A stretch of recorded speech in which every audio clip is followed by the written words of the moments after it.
On today's episode of Locked On Wild, we chat with Locked On Blue Jackets to discuss if Dean Evason is the guy for Columbus to go to the postseason.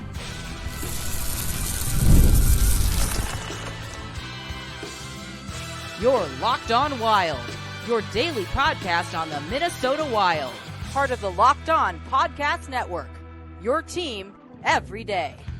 Hello and welcome to Locked On Blue Jackets, part of the Locked On Podcast Network, your team every day. I am, as always, your host, Jay Foster, here to give you the good, the bad, and the ugly about your favorite team and mine, the Columbus Blue Jackets. Before we get started, I want to thank everyone for making this your first listen of the day every single day. Locked On Blue Jackets continues to be free and available on all podcast platforms and over on YouTube. I also have to let you know that today's episode is brought to you by Game Time. Download the Game Time app, create an account, and use code LOCKEDONNHL for $20 off your first purchase. Terms do apply.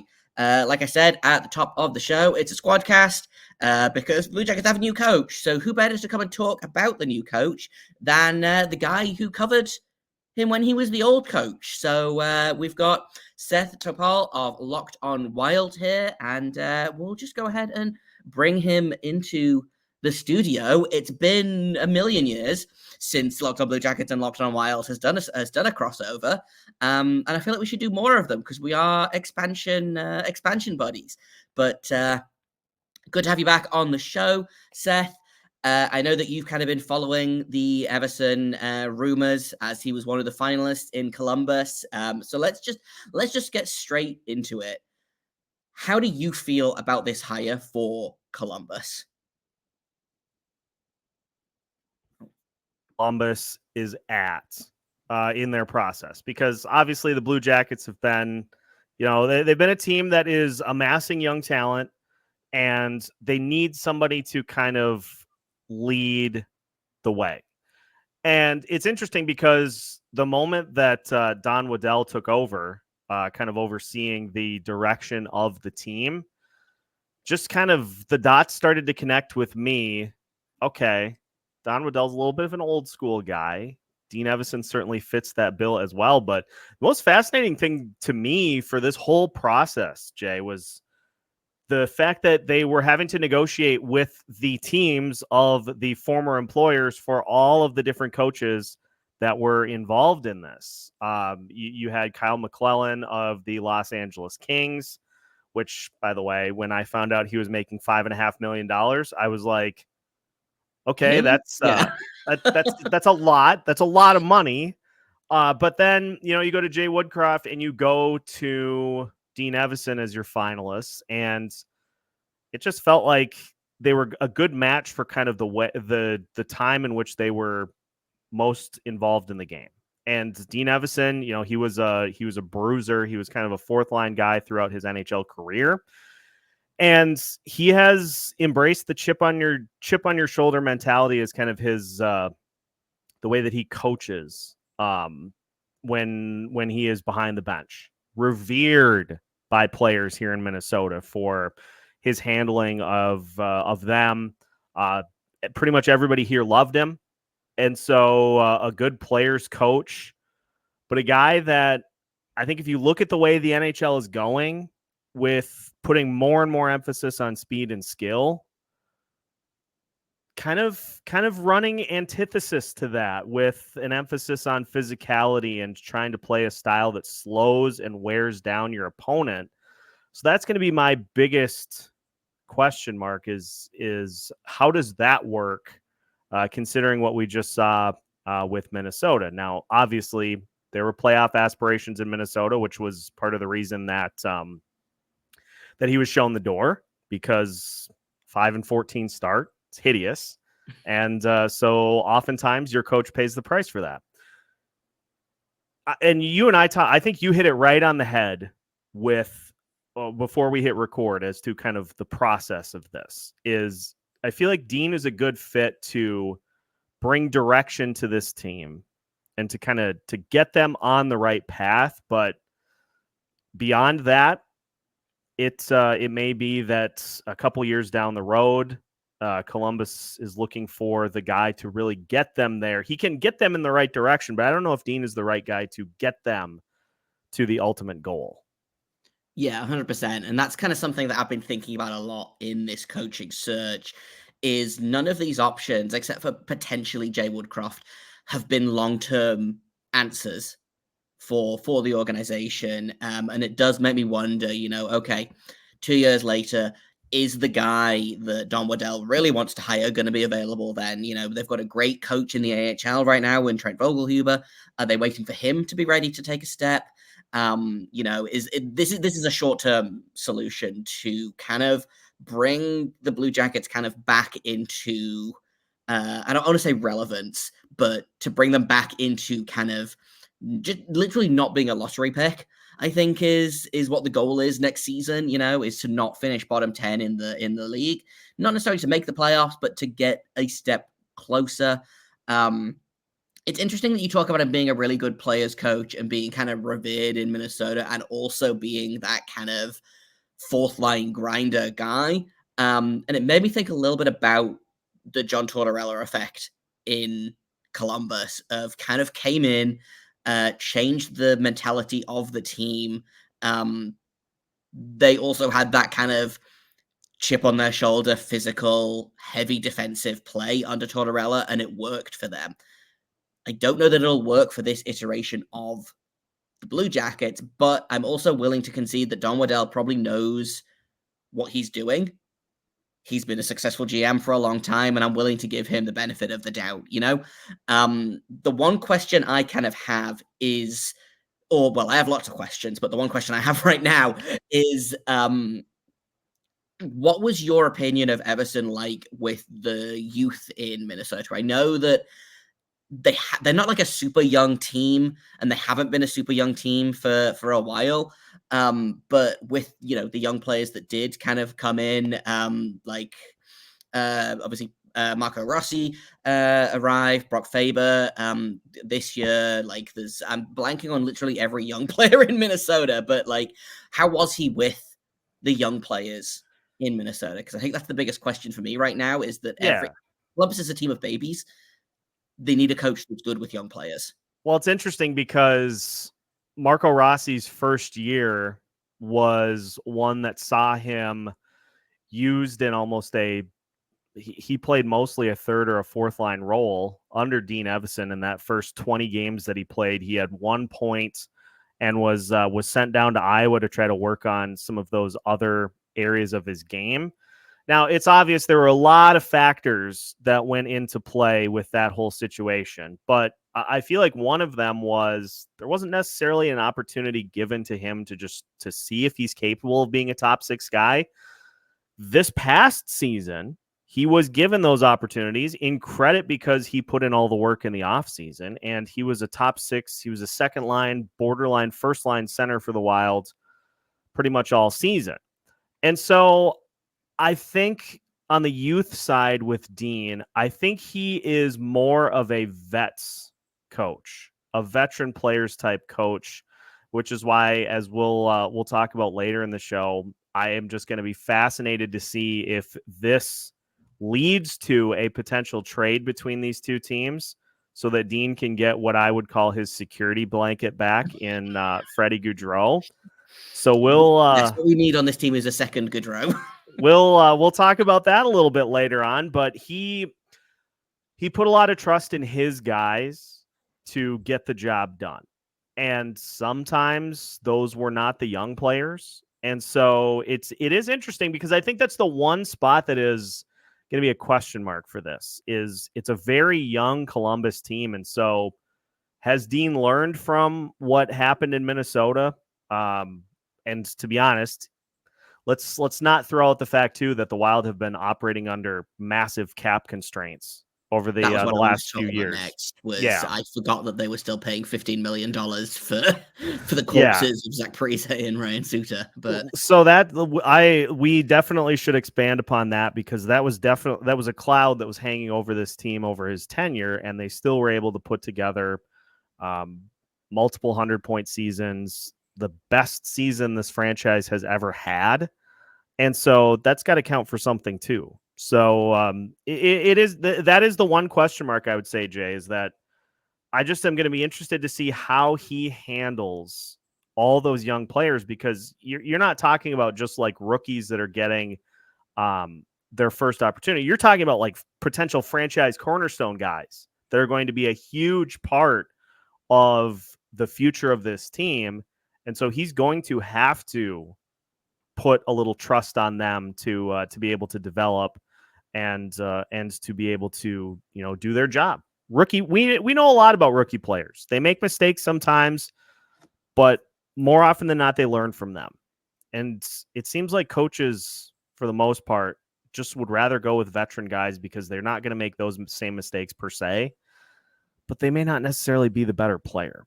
So that's going to be a huge question mark to that was watch the story over of these. last season for Columbus. Was young player makes mistake, sits on the bench, older player plays 25 minutes a game for reasons.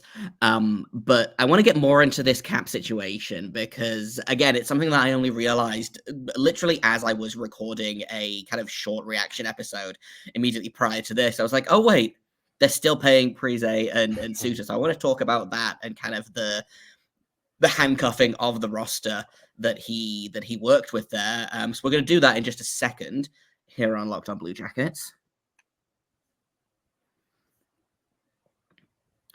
First, though, I've got to tell you all about eBay Motors. Passion, drive, and patience is the formula for winning championships. It's also what keeps your ride or die alive. eBay Motors has everything you need to maintain your vehicle and level it up to peak performance. They've got superchargers, roof racks, exhaust kits, LED headlights, and more. Whether you're into speed, power, or style, eBay Motors has you covered. They've got over 122 million parts for your number one ride or die, so you're always going to find exactly what you're looking for. And with eBay Guaranteed Fit, your part is guaranteed to fit your ride every single time, or you're going to get your money back, because with eBay Motors, you're burning rubber, not cash. They've got all the parts you need at the prices you want, so it's easy to make your car the MVP and bring home those huge wins. Keep your ride or die alive at ebaymotors.com. Eligible items only. Exclusions apply. eBay Guaranteed Fit is only available to U.S. customers. Welcome back to Locked On Blue Jackets and Locked On Wild. We're doing a squadcast talking about Dean Evason. Jay Foster, I'm here with Seth Topal, and let's talk about how he was fighting an uphill battle basically his entire time here, because the GM, I believe Bill Guerin, was the one who decided to buy out Parise and Suter and saddle them with $15 million of dead cap for the next million years. I think it actually runs out at the end of next season, but basically for the next million years. So to me, that feels even more impressive that he kind of had the success that he did, considering that he was working with those kind of limitations. And this is not me throwing shade at the Wild roster necessarily, but it feels like a team that had success because they were more than the sum of their parts. Obviously, Kaprizov is a rock star. I like Jared Spurgeon a whole lot. Brock Faber is, again, I think, going to be a star in this league. Shaky goaltending, followed by really great goaltending, followed by shaky goaltending. Like, is Dean Evason one of those coaches that you think can get more out of a team than individual players necessarily? I think that's the fantastic question, because I think what we saw was Dean devise a system. That's another thing to kind of add into the mix here in learning about Dean Evason, is he's a system guy. He's got a pretty set system that he runs, and if it's working, you don't see a ton of changes. If you get beat one particular night, reset and move on to the next day. And that's all well and good if you devise a good enough system that you can just continue to lean on. And obviously the Wild have, for a team that relies more on its defense, having Jared Spurgeon and Jonas Brodin to kind of lead that has been a big part of the equation. But this is a team that still is operating with Kirill Kaprizov being the bus driver. He's the bus driver. He's the traffic guard that walks the kids across the street. He is the secretary that checks people into the school. He's the teacher. He's the principal. He does a lot. that can mask kind of some of the flaws on this Minnesota Wild roster. But I think the most frustrating part of Dean Evason's tenure with the Minnesota Wild was what happened in the postseason. You look at, I mean, you can go back to the Vegas series, but that was at least a series that went to Game 7, and it came down to Jonas Brodin getting hurt early on in Game 7, and that was just too big of an obstacle. But against St. Louis and against Dallas, the Minnesota Wild had 2-1 leads in both series. The other coach who they were playing, in this case, Craig Berube with St. Louis, and then Peter DeBoer with Dallas, they made some adjustments. And the Wild in both situations lost 3 straight games to lose in 6 and didn't do a ton of adjusting. There weren't a ton of adjustments made. It was more so like, we just have to get back to playing our particular style of hockey. And when we do that, we're capable of beating just about anybody out there on the ice. It's a Minnesota Wild team as well that has been in the top 5 in penalty minutes the last few years. And so it's a team that plays with an edge when things are going right. And when they're not, that kind of flips to that frustration side. Guys like Marcus Foligno, Ryan Hartman, perfect to try to set that edge when you're playing. But it was a tenure that, I mean, he was, I think, one of the fastest coaches in not only the NHL, but in Minnesota history too, to get to 100 wins.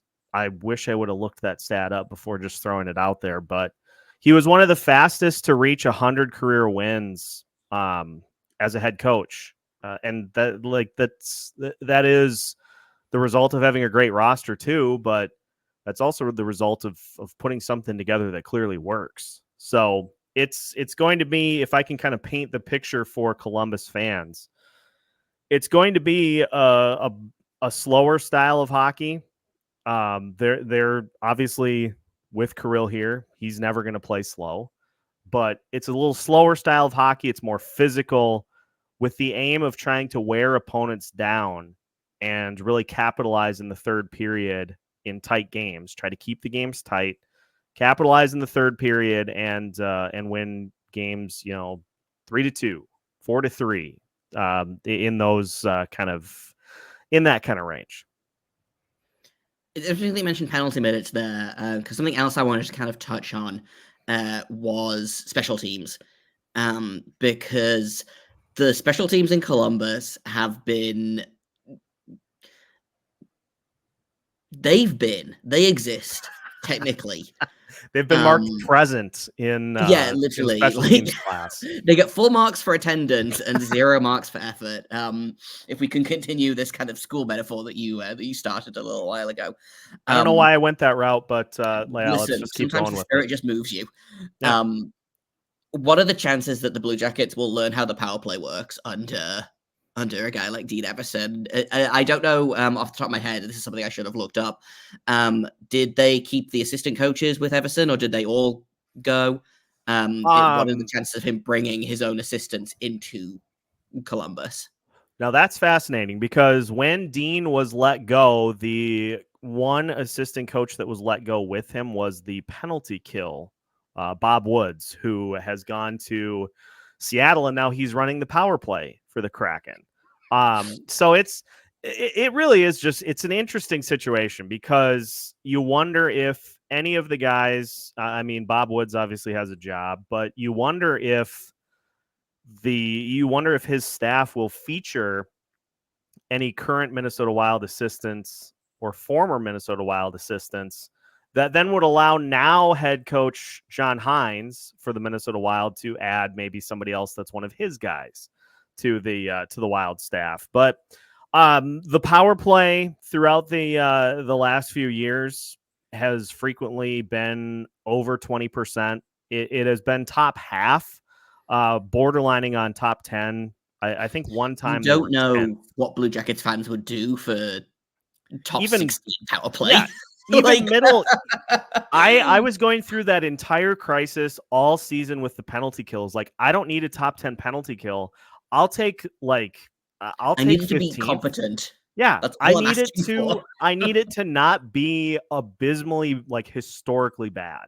Yep. And so it'll be interesting because that was, I think, one of the things that Dean had his assistants for. So I don't know how much impact or say he had in particular on the special teams units, but he definitely paid the price the year he was let go. He definitely paid the price for bad special teams and bad goaltending.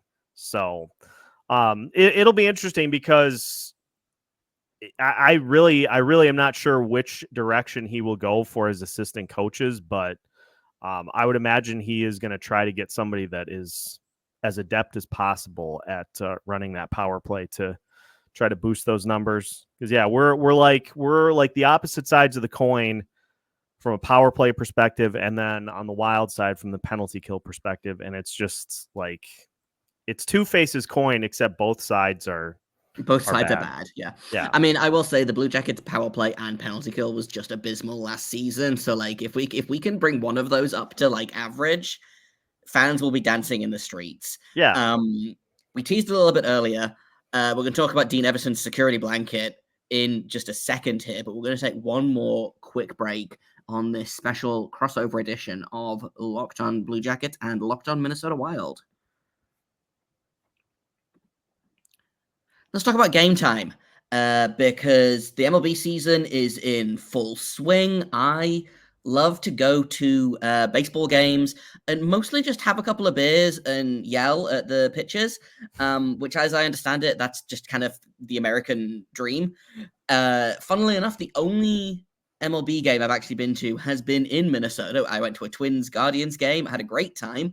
Would do again, 10 out of 10. But I got my tickets at Game Time, and if you're using other ticketing services, stop doing that. Start using Game Time. They've got last minute deals. They've got all in pricing, so you don't get those surprise fees at checkout.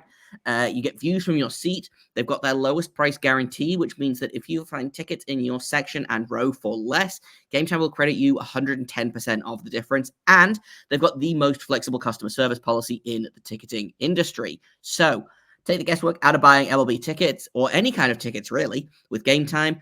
Download the Game Time app, create an account, and use code LOCKEDONNHL for $20 off your first purchase. Terms apply. Again, create an account and redeem code LOCKEDONNHL for $20 off. Download Game Time today. Last minute tickets, lowest price guaranteed. Welcome back to Locked On Blue Jackets and Locked On Wild. We've got a squadcast going here. We're talking all about Dean Evason. Is he going to be the guy in Columbus? Will he bring the playoffs to Columbus? Will he bring Freddy Gaudreau to Columbus? Which is, I mean, having another Gaudreau is, I feel like you having the Gaudreau monopoly would be very funny. I don't know how I feel about bringing Freddy Gaudreau specifically, just based on how many times I've seen you tweet his name, followed by several several emojis that I don't know that we're allowed to mention on this family-friendly show. So, how happy would you be if Freddy Gaudreau followed Dean Evason to Columbus?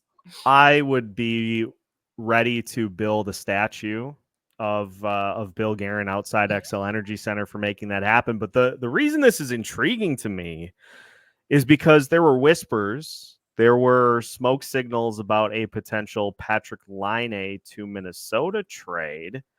And I remember Michael Russo looking at that and saying, well, the Wild really can't because of all these contracts that they have on the books that are not as movable. The situation for Freddy Gaudreau is this. When Dean Evason was head coach, Freddy was his go-to center for, face-offs late in games. He was the shootout specialist for the Minnesota Wild over the last couple of seasons. But that just goes beyond, like, Dean and Gaudreau have a history from their time in the Nashville organization when Dean was with the AHL team there. So they're obviously very familiar with each other. Freddie took the news that Dean had been let go very hard. And when John Hines took over the Minnesota Wilds, it's almost as if somebody sat him down for a meeting and said, okay, here are your center options. Who's going to be your go-to guy? And he's just like, Joel Eriksson Ek. Why do you not? Why are we having this conversation? Yeah. Why do you not go with the best center on the roster? So Freddie has seen, since John Hines took over, he's seen his ice time, his role really plummet to a guy that, you know, was capable under Dean of playing on the penalty kill. He played second power play unit time, and you know, he had 18 and 19 goals, I think it was, in the 2 years under Dean. Now, he was injured this past year. I believe it was broken ribs, but I don't think if Bill Guerin went to Freddy Gaudreau and said, we're going to give you an opportunity to go to Columbus, but you got to waive.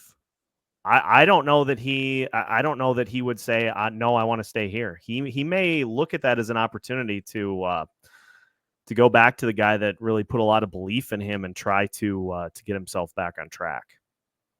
Yeah, it feels very similar to, although I think they're different players. Pascal Vincent loved Boone Jenner so much. Played him, again, 25 minutes a night, played him over the young developing centers on the team, despite the fact that Boone Jenner is not actually good at being a center. So I don't know that we necessarily need another situation like that. So I guess what we have to do is hope that Dean Evason doesn't imprint on Boone Jenner immediately as his solution to all of these issues. You mentioned the Patrik Laine trade, which I think is interesting and fun, and I wasn't going to talk about this, but just for fun, what would your Patrik Laine trade look like? Because I just pulled up the Puckpedia page for Minnesota Wild RP to Cap Friendly. You have $1 million contracts that go for 1 million years. Yep. What's going on, Bill Guerin? It is really something to look at those books. It's like when you go on like a credit card spending spree and you just are buying a bunch of, you're just applying for a bunch of credit cards and then you max them all out and all of a sudden the bill comes due and you're like, wait, what? I have to actually pay those off. Mm-hmm. And so this is where this all kind of comes in. I had a listener actually send me a message with a potential trade for Patrik Laine. They said Freddy Gaudreau, one Philip Gustafsson, because I know the Columbus Blue Jackets would not turn away the opportunity to improve their goaltending situation. And I think the other part of it was a first round pick, which is a lot to give up. But the reason the pick is included is because in this hypothetical scenario, the Blue Jackets would be retaining 33% of Laine's salary throughout the duration of his contract. So which is what, like $3 million-ish? Yeah. It basically then becomes, it essentially becomes, you know, Philip Gustafsson and Gaudreau to make the cap situation work, and then a first for the efforts. First and third round picks in 2026. So that's done to make the money work, and a thank you for the effort. So that might be a little rich for me, but honestly, it's not going to surprise me in the slightest if they at least try to get something done between these two teams. Yeah, I feel like it's always that thing, isn't it, of coaches love familiar players, GMs love familiar players. I wouldn't be surprised if Minnesota Wild guys find their way to Columbus over the next kind of season or so. I wouldn't be surprised if any Carolina Hurricanes guys find their way as well, you know, with the Don Waddell connection. I don't hate that as a trade. I do hate that Freddy Gaudreau is making money. He has 4 years left on his contract. Yeah. Which that's so much. It is crazy. I love Marcus Foligno. Great guy. Why is he making $4 million for the next 4 years? You are going to You This are is going to not fit in a great. let's laugh at the Minnesota Wild's cap situation, but I did just see that and had to bring it up briefly. No, like people are going to hear you asking questions about those contracts, and they're going to say, "Hey, somebody else shares our viewpoint," because there's a lot of just questioning, locking in all these guys. Because I have routinely pointed to a team like I use Colorado as an example. I feel like if you're building a team, you lock in your top 6, find those like elite skill guys and lock them into contracts and give them the protections that they are asking for so that they don't get moved. And then you can go out and find guys to play bottom 6 roles, third or fourth line guys. You can go find those guys pretty much every offseason. But it feels like the Wild have just been kind of built in reverse. And some of that is due to the cap constraints. But we're reaching a point where now, with all of that dead cap money coming off the books next season, all of a sudden some of that money has been spent on these extensions, to where it's like, well, you could have spent, $10 million on a top line center or top line wing. And now it's like, well, some of that's already been spoken for. So it is really just it's a situation that is kind of infuriating, but is also really close to potentially being fixed too. That's the craziest part about this is You're I so didn't close to being free of this dead cap is the thing. and I did an episode too where if you just add 1 or 2 of these potential rookie prospects in, this picture looks fundamentally different. And so the Wild's that's drafting has always impressed me as well, and I'm sure we'll get into this when we do our August squadcast. That, spoiler alert, is what's happening in August. Because the Minnesota Wild prospect pool is really fun, and you've got some real gems in there, considering that you routinely draft in the 20s. In the 20s, yeah. That being said, obviously this season was a disappointment for the Wild. And we're going a little bit long here, so I do want to wrap this up, but just with one knee-jerk final question for you, Seth. Who finishes higher in the standings this season, the Blue Jackets or the Wild? Oh, boy. You pulled a curveball on me that I was not expecting. That's what I do. Okay. I will say, just rapid reacts off the top of my head, I'm going to say that the Wild finished slightly higher, but I think we'll see an improvement with Columbus because I think they're going to get a clear direction as to, like, this is how we do things. That is one thing that Dean is good at, is he's going to give them a direction. You can wash away kind of this era of Mike Babcock where it's like we don't really know where we're going. He'll be able to erase all of that. Kirill Kaprizov's the difference maker for me. Unless he misses pretty much the entire season, I think the Wild will finish slightly higher. I'm not bullish on the Wild to make the playoffs this year, but they'll be right around the middle of the pack like they typically are. Tough to bet against a guy like Kaprizov. Just to kind of my final thought on this before we do wrap up is I feel like it's a really underrated part of finding the right coach is that direction. Sometimes you just need an adult. And I don't know the Blue Jackets have had many adults with the team being so young, and obviously they had Pascal Vincent, first time head coach, Brad Larson, first time head coach. Mike Babcock was there for 4 months and promptly ruined any kind of semblance of culture that they started to build. So, like, having an adult in the room is probably not the worst thing for this team.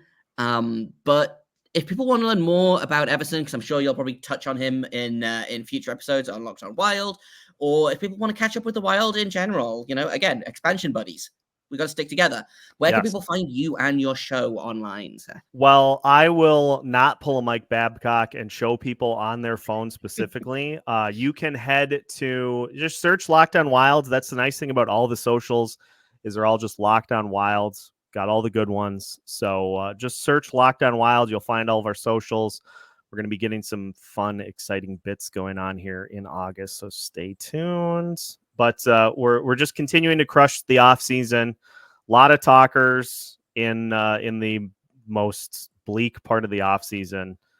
Just a new episode every day, and it's just a lot of questions I throw out there that I try to get the answers to. Yeah, we're all out here experiencing July together. So I get it.